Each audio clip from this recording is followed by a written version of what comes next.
L'axe de la loge. N'hésitez pas à liker, à vous abonner si vous ne l'avez pas encore fait, et à découvrir mon livre dont le lien se trouve dans la description. Le but de la franc-maçonnerie est la quête de la lumière. À l'instar du pèlerinage de Compostelle et de son emblème, la coquille Saint-Jacques, symbolise l'étoile qui éclaire le pèlerin sur son chemin, et chacun de ces rayons, les différentes voies qui mènent au tombeau de Saint-Jacques. Camino Frances, la voie de Vézelay, la voie du Puy, sont autant de voies qui nous sont tracées. La loge est, à l'instar des églises, orientée de l'Occident à l'Orient pour rappeler que la franc-maçonnerie indique la direction de la lumière. Il appartient aux francs-maçons de s'engager dans la voie ainsi tracée afin de marcher par eux-mêmes à la recherche de la vérité. Une église, un temple, est construit sur leur modèle du temple de Salomon et est orienté vers l'est, de manière à laisser entrer la lumière d'Orient.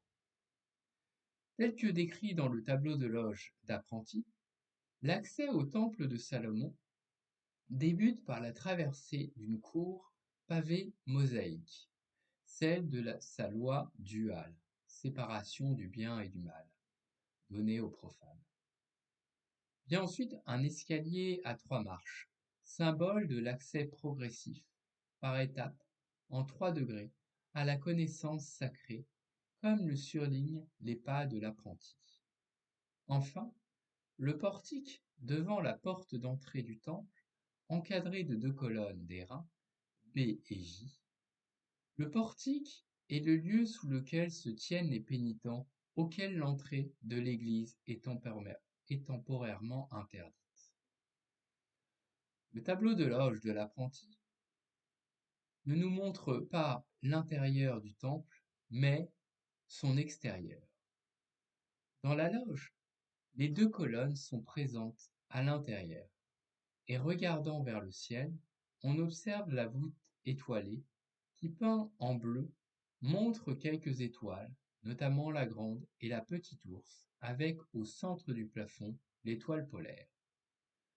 Comme la loge des bâtisseurs était adossée à la cathédrale en construction, la loge n'est pas dans le temple.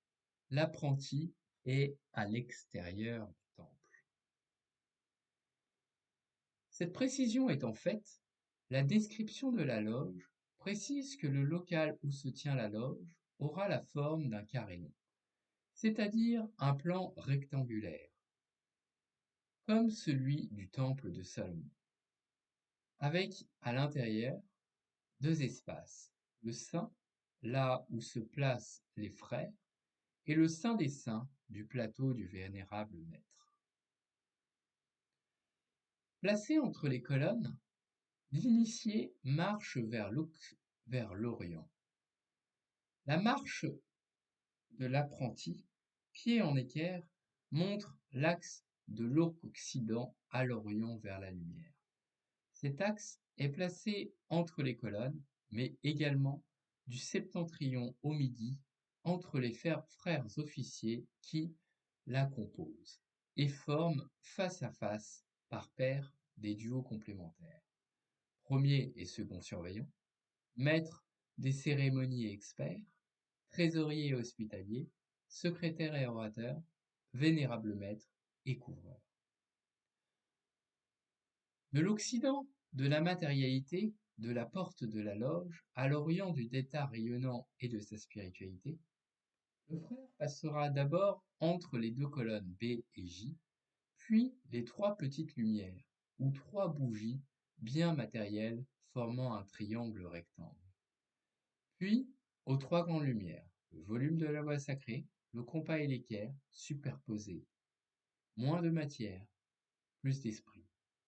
Enfin, dans le Saint des Saints, la patente, le vénérable maître, et derrière lui le delta rayonnant, la pleine spiritualité. Un autre axe existe, l'axe vertical du nadir au zénith, et celui de la perpendiculaire de la caverne de Platon, avec, dans l'ordre, la solitude du cabinet de réflexion, la dualité du pavé mosaïque aux 3 grands piliers qui soutiennent la loge, de la sagesse qui conçoit, la force exécute et la beauté qui orne. Avec in fine, à l'infini, le retour à l'unité céleste de l'étoile polaire. La progression du franc-maçon se matérialise ici par la superposition des tableaux de loge, degré après degré. Pour conclure, les axes de la loge sont multiples, tout comme les voies qui nous sont tracées. Reste à chacun de nous de choisir d'entrer dans la voie qui lui correspond le mieux. Et vous, que pensez-vous de l'axe de la loge? Car un symbole ne s'épuise jamais, n'hésitez pas à continuer la discussion dans les commentaires, et si vous le souhaitez, que je traite un sujet symbolique en particulier, faites-le moi savoir.